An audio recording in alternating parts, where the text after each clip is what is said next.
बहुत कम लोग जानते हैं कि भारत की धरती पर एक ऐसी स्त्री जन्मी थी जिसने समाज नहीं चुना, शरीर नहीं चुना, रिश्ते भी नहीं चुने। उसने केवल शिव को चुना। उस स्त्री का नाम था अक्का महादेवी। 12वीं शताब्दी कर्नाटक के उयुतड़ी नामक गांव में एक कन्या ने जन्म लिया। बचपन से वे अलग थी। जहां बच्चे खेलते थे वहां पर ध्यान में बैठ जाते थे। जहां लोग कहानियां सुनते थे वहां वह शिव का नाम सुनना चाहती थी। उसके लिए शिव कोई मूर्ति नहीं थी, वे उसके स्वामी, सखा और प्रेम थे। वह शिव को प्रेम से बुलाती थी, चेन्नई मल्लिकार्जुन। समय आया और समाज के नियम के अनुसार अक्का की शादी हो गई। उनकी शादी राजा कौशिक के से कर दी गई। राजा शक्तिशाली था, धनवान था, लेकिन वह अक्का को अपनी संपत्ति समझने लगा। अक्का ने बहुत स्पष्ट कर दिया, मेरे पति कोई मनुष्य नहीं, मेरा स्वामी केवल शिव है। राजा को यह स्वीकार नहीं था।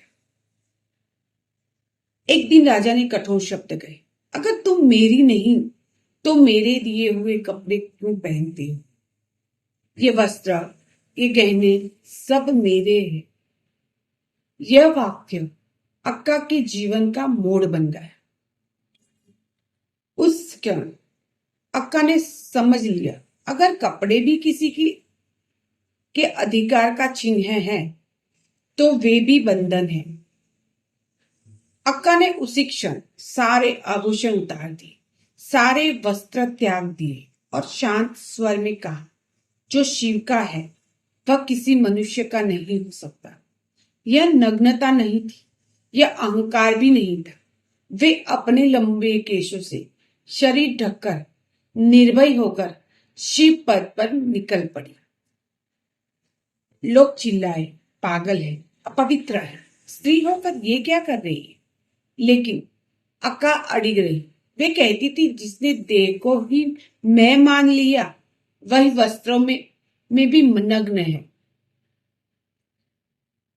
अक्का ने जंगलों में, मंदिरों में, एकांत में तप किया। उन्होंने वचन रचे जो उपदेश नहीं थे बल्कि शिव से सीधा संवाद थे। उनकी वाणी में इतनी शुद्धता थी कि बड़े बड़े संत उनके चरणों में बैठने लगे। यहीं से वे बनी महाशिव साध्वी अक्का महादेवी। अंत में अक्का पहुंची कड़िल संगम। वहां उन्होंने गहन साधना की और एक दिन शिव में लीन हो गई। अक्का महादेवी सिखाती है, मैंने कपड़े नहीं छोड़े, मैंने मालिक छोड़ा। जहां स्वामित्व खत्म होता है वहां शिव प्रकट होते हैं। हर हर महादेव।